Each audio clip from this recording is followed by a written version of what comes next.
a la 11a edició dels Premis Barnils. Com sabeu, els premis dedicats al periodisme d'investigació.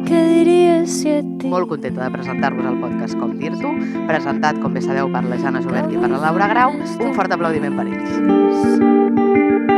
El jurat ha decidit que el premi de proximitat quedava desert. El que volem és animar a que els periodistes que treballen en premsa local presentin els seus projectes. La premsa local és imprescindible. Volíem fer una menció especial a un reportatge titulat Traspassos de diners, suplantacions i clima de terror, reconstrucció de la marxa de Manel Esteller de l'Institut Josep Carreras, publicat per Cristina Sáez i Núria Juanico Llomà al diari Ara. En la categoria de nacional, el Premi Ramon Barnils de Periodisme d'Investigació, la sèrie de reportatges, la història no explicada d'Aliança Catalana.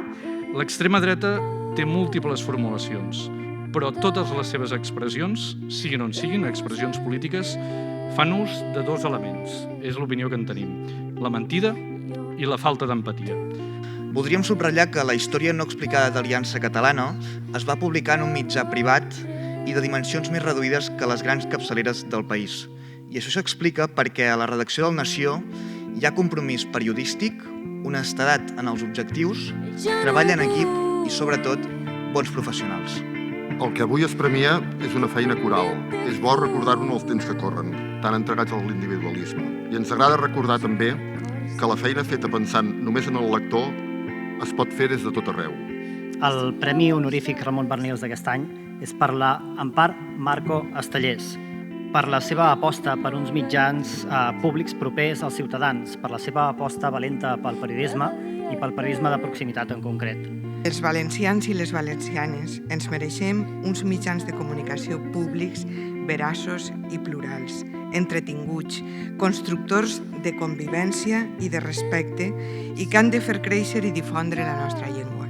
Ens alegra especialment que la història no explicada d'Aliança Catalana hagi rebut el Premi del Jurat. En un moment complicat com aquest, és un exemple del periodisme que cal fer amb l'extrema dreta. Vull recordar que el periodisme és impossible sense democràcia, però que sense periodisme tampoc no hi ha democràcia. I vull fer una crida als informadors, fotògrafs, reporters i periodistes en general perquè es declarin antifeixistes i actuïn en conseqüència. I per la resta, doncs sabeu que també ara podrem disfrutar d'uns vins de la Terra Alta, que sempre és estupendo, i uns embotits Ubac, que estarà genial aquest final.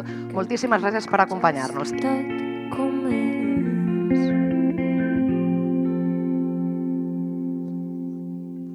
Moltes gràcies.